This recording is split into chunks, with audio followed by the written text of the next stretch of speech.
জয় হিন্দ দোস্তোं, আমি রাহুল। আপনারা দেখছেন রাহুল সিনেক সেবার ইউটিউব চ্যানেল। আপনাদের চ্যানেল এবং আমার চ্যানেলে আপনাদের স্বাগত। তো আমি দেখাতে বলবো এই যে প্রাণীটা গতকাল আমরা কুসমার গ্রাম থেকে উদ্ধার করি। এটাকে মনিটর লিজার্ড বলা হয়, অর্থাৎ গো সাপ বলা হয়। এটা মনিটর লিজার্ড অর্থাৎ গো সাপ বলা হয়। তো এটা সম্পূর্ণ নির্বিষ। কালকে এই যে বেড়াতে যে নেট আমরা দিই, ওই নেটের মধ্যে এটা ফেসে গেছিলো। ওনারা এটাকে না মেরে এবং এমনিতেই ফেসেছিল, মরে যেত। তো ওনারা জানেন রাহুল বন্য প্রাণী যারা অবলা, হ্যাঁ, এরা তো বন্য প্রাণী। অবলাদের পাশে থাকা মানে বন্য প্রাণীর পাশে থাকা, এমনটাই। তো যাই হোক, ওনারা আমাকে ডাকেন, আমি ওখানে যাই, গিয়ে প্রাণীটাকে ওখান থেকে নেট কেটে বের করে আনি। এবং আমাদের এই নেচারের মধ্যে এই প্রাণীটা একদমই নাই। ওই কারণে কোনো অসুবিধা নেই, গাড়িটাকে সাইড দিয়ে যেতে বলবো। আমি ঠিক দেখাতে বলবো। এই যে প্রাণীটা দেখতে পাচ্ছেন, এটা আমাদের এই এলাকায় আমার চোখে একদমই পড়ে না। তো এর আগে কিছুদিন আগে একটা এনে আমি এখানে ছেড়েছিলাম, এবং আজকে এটা যেটা নিয়ে এসেছি এটা মহিলা আছে, মনে হচ্ছে এটা ডেলিভারি অবস্থায় আছে, পেটের মধ্যে বাচ্চা রয়েছে, ওরকমই মনে হচ্ছে। তো যাই হোক, একে আমরা এখানটায় ছেড়ে দেবো, যাতে এদের প্রজাতি দিনের দিন আমাদের এখানে বাড়তে থাকে। আর এদের প্রজাতি যতই বাড়বে মনে করবেন, ততটাই চন্দ্রবড়ার প্রজাতি ধীরে ধীরে কমতে শুরু করবে। তো জয় হিন্দ, জয় ভারত। দেখতে পাচ্ছেন, কাছ থেকে দেখাতে বলবো, খাঁচার মধ্যে বন্দি করে রেখেছি ওখান থেকে এনে। ওখান থেকেই প্যাকেট পাইনি, আমার কাছে অত বড় প্যাকেট নেই, যার কারণে আমি এই টিয়া পাখির খাঁচার মধ্যে বন্দি করে আনি একে, যাতে এর কোনোরূপ কোনো সমস্যা না হয়। দেখতে পাচ্ছেন কত অ্যাগ্রেসিভ, দেখুন, দেখতে পাচ্ছেন কিভাবে গর্জন করছে গোখরো সাপের মতো।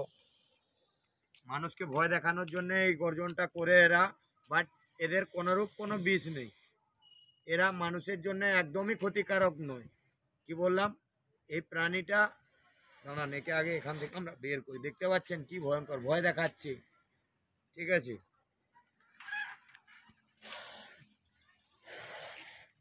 কি ভয়ঙ্কর।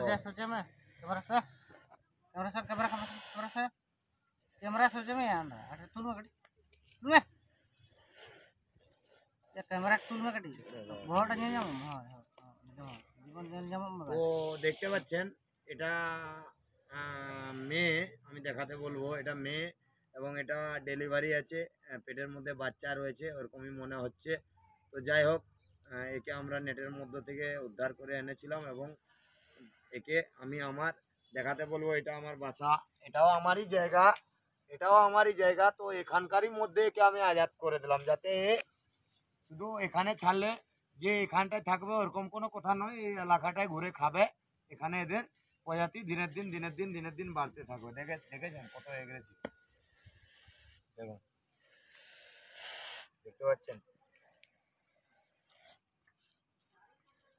দেখতে পাচ্ছেন, দেখুন, দেখেছেন কীভাবে কামড় মারছে, দেখুন, দেখুন,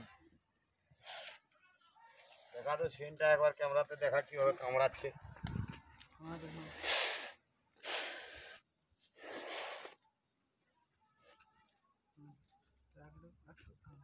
দেখতে পাচ্ছেন খুবই খুবই মজবুত জাবড়া কামড়াচ্ছে, দেখুন কিভাবে কামড়ে রেখেছে, দেখুন পাটায়, দেখতে পেয়েছেন। তো আমার এই শুটা সেফটি, এতে লোহা লাগানো, তো কোনো সমস্যা হবে না। বাট এটার কোনো রূপ কোনো ভেনম নেই যে কামড়াচ্ছে। কত এগ্রেসিভ ভাবুন কীভাবে কামড়াচ্ছে, দেখুন, দেখতে পেয়েছেন কীভাবে ধরছে। তো যাই হোক, একে আমরা এখানটায় এদিক করে ছেড়ে দিলাম, যা ভাগ, চলে যাও দিকে, বেঁচে থাক এখানে। তোরা বলে খা, তুই আমার জায়গার উপরে যেদিকে খুশি ওদিকে বাসা বেঁধে খা। তো আমরা গোসাপটাকে এখানে এনে আজাদ করে দেখালাম। এবং আমার এই ভিডিওটা যদি আপনাদেরকে ভালো লাগে, আমার চ্যানেলটাকে অবশ্যই সাবস্ক্রাইব করবেন এবং নিজেদের মধ্যে শেয়ার করতে ভুলবেন না। জয় হিন্দ, জয় ভারত।